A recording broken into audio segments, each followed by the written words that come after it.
realize just how much of a scam adulting is, because what on earth? How dare you? Now here's the crazy thing. I've had the idea for this video for like forever, but I kept putting it off because I've been having to adult, unlike Nigerians say. A big scam, which when you think about it is even crazier, because when I was 11, saving my allowance so I can buy books at the bookstore, I wanted to be an adult so bad. I was convinced that all I needed to do was grow up, get a job, get paid, and spend all that moolah on new books as the adult who is earning a salary and can afford to buy things with my hard-earned cash.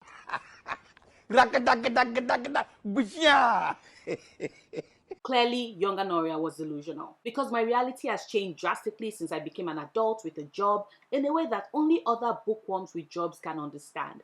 Starting with the very first point, being able to buy the books but not having the time to read the books. I mean, that in itself is a key contradiction. We have the money, we've worked hard for that money, we've had to pretend to like our colleagues. Oh, don't give me that look. Don't lie to me, Walt.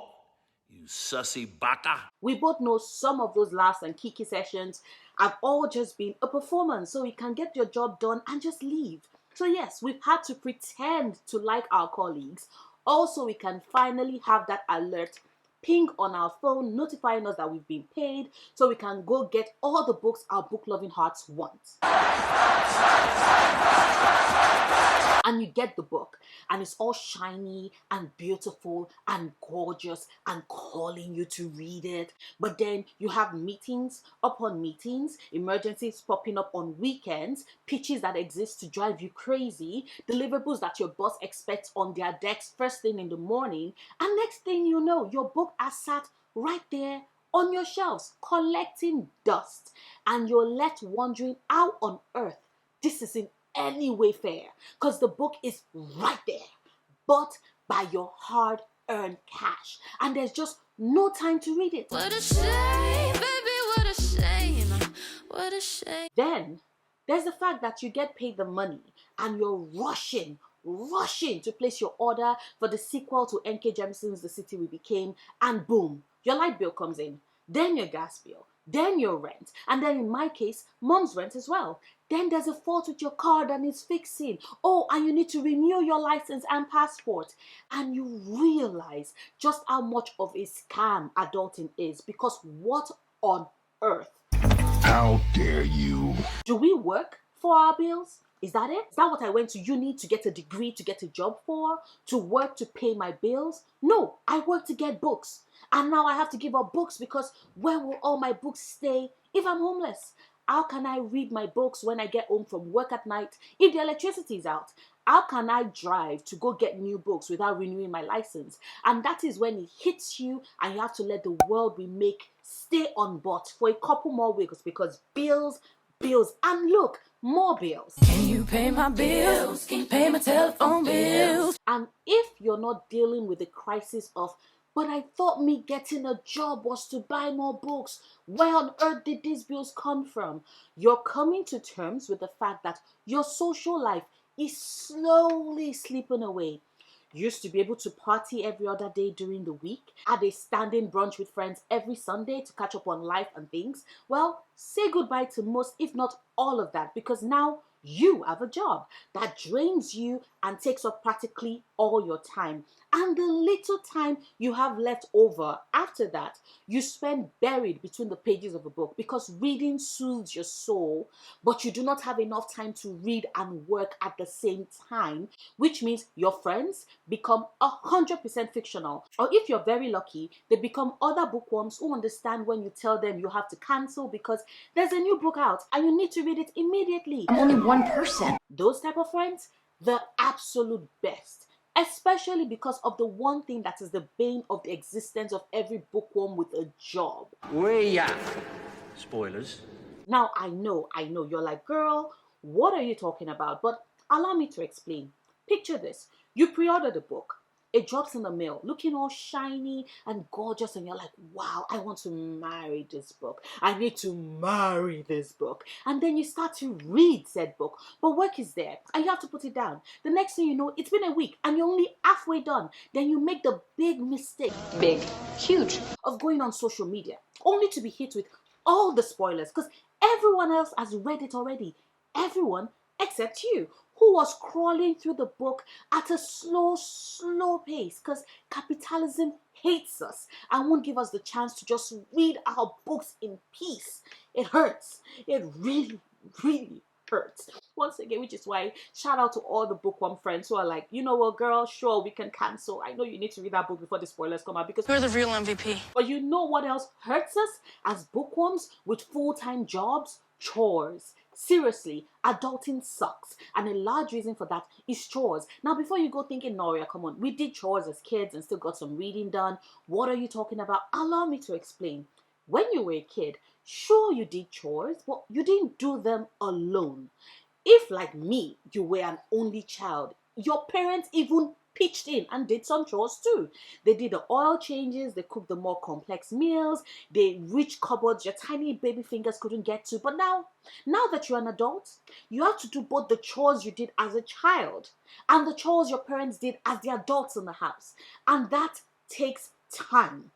Time you could have spent reading books, but now you can't, because you have to go grout the tiles in the bathroom instead of reading Lee Badugo's Elbent. Really, It's exhausting. I'm exhausted. also kudos, bonus points to bookworms who have jobs and who also have families, because you all are the real MVP. Imagine having to, have your kids deal with work, deal with family, deal with reading. You're my hero. It's a lot. And then there's the problem with having too many books to read. See, when I was 11, I had 10 books tops. That was the books I owned, not the ones I borrowed from the library, not my dad's books. These were my books. When I turned 16, I'd increased that number to like 50. And I was so proud of that number. 50 books in my personal library. Unbelievable. Now I have almost 800 books. Before you ask, yes, I will do a bookshelf tour at some point before the end of this year, I promise. So yeah, when you get paid and have the money to spend, you find yourself buying books, buying all the books you want. The synopsis sounds intriguing. Buy it. It has a pretty cover. Buy it. It's a new release by your favorite author. Buy it. And next thing you know, your shelf is bursting at the seams, filled with so many books that you don't have the space to store them all. And some of those books are going to be the exact same books because you have way too many copies of one book. Why? Well, because when you have the money, your eyes follow the pretty, which means when you see even more pretty versions of a book you already own, you spend the time speaking to and convincing yourselves to go ahead and make that purchase, because you've earned it. You worked hard, work sucks, your colleagues are annoying, but pretty books make it all worth it. Hello, gorgeous. And it's because they are worth it that you find yourself saying goodbye to sleep. Because let's be real and honest with ourselves. How can you work all those hours, try and keep in touch with friends, and still read all those books you keep buying because you have the money to buy them, if you don't tell sleep? I'm sorry, my friend, but this is where we have to part ways. Something's gotta give, and sleep is the first on that list.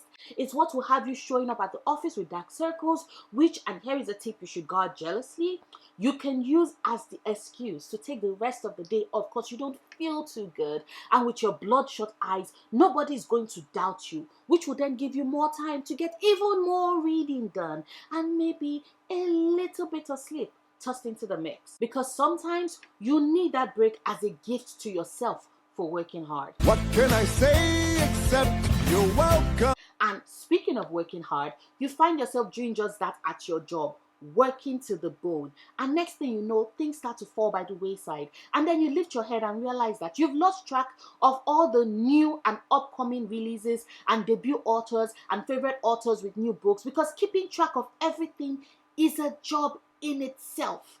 And you already have one that is taking all your time and energy, and you can't devote any more time to keeping abreast of the publishing industry and its many releases as well, because You are only one person. Your brain's already doing the very best it can. It can't keep track of it all. And that is when you get hooked on BookTube and reviews, because adulting takes up all your time. You don't have the time to keep track of everything. So you need a trusted source to tell you if you should bother with a book or move on. Remember, time is money. And booktubers, book talkers, bookstagrammers, book bloggers, and book reviewers are saving us with both.